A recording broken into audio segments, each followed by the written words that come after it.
already, stated my case with Phil. I would have DQ'd him. That's all.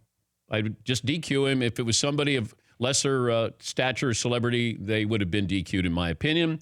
I'm not buying his excuse, but I don't think this is what defines his legacy there. Brandel Chamblee of the Golf Channel joins us now. Brandel, thanks for joining us. Where do you stand on all of this?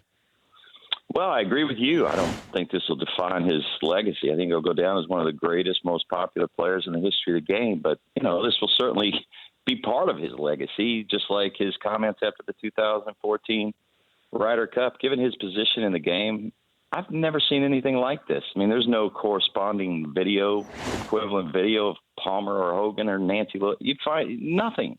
Given his stature in the game, it was bizarre. Yeah, he should have been disqualified. I didn't think the USGA had a consistent weekend, and as I pointed out to start the show, I can't have 4 different golf courses. There were 4 different golf courses, Brandel. And there absolutely were. I mean, that's embarrassing.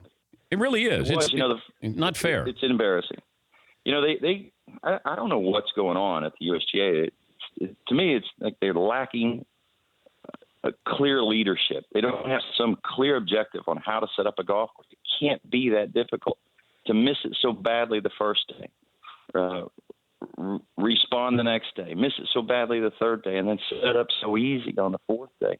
Ricky Fowler, 84 on Saturday, 65 on Sunday. That's a 19-shot disparity. In the history of the U.S. Open, there's never been such a disparity between a third and fourth round ever. That's 19 shots in the history. There's only been 16 shots. There was also another 16-shot disparity between Patrick Rogers. That pretty much sums it up. When you shoot 66 on Saturday and you're in 45th place, what do you pick up? You pick up 4 or 5 shots on the leaders. Those guys, Tony Finau, Daniel Berger, they shot 66. They picked up 11 shots on the leaders. It was nowhere near the same golf course from the morning to the afternoon. The story that we take away from this is what? 10 years down the road, when I say, man, remember when the U.S. Open was at Shinnecock? And you're going to say what? I'm going to say it was a really bad week for the USGA, a really bad week for Phil Mickelson, and then I need to go to the gym and work out, or at least I should have.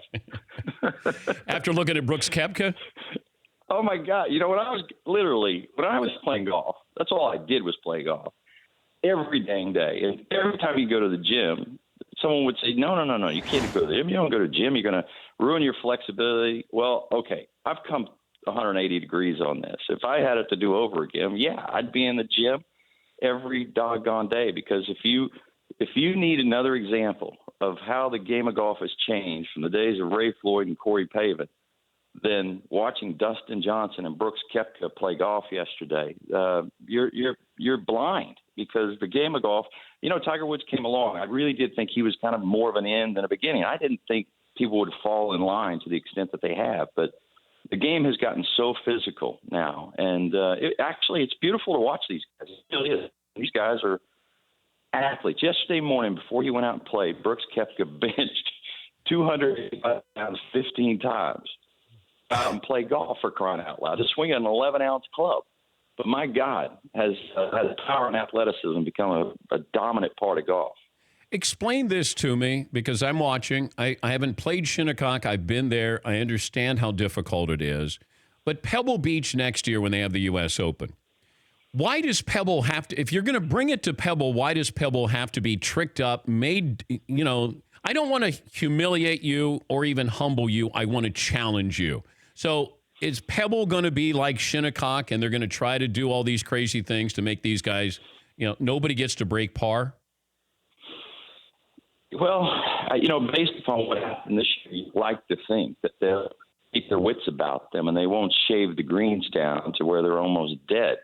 It seems pretty simple to set up a fair golf course, decide on a fairway width, decide on a penalty for the rough, and decide on what speed of the greens is appropriate given the slopes and the condition of the greens. It really can't be any more difficult than that. But they're hell-bent on shaving the greens and running green speeds at levels that teeter on absurd. And if the weather gets a little cockeyed, then the whole thing goes to hell. You'd think it'd be easier than it is. But no, they don't. It's a great golf course. The problem with, it's Poa annua. They're going to be on Poa annua. It's going to be bumpy. And I played in the 92 U.S. Open at Pebble. I played in the 2000 U.S. Open at Pebble. and the greens sort of pinball around out there. It's part of it. They need to keep them at an appropriate speed, and they need to have a great setup. Brandel, safe travels home. Great to talk to you this weekend. Thank you for joining us.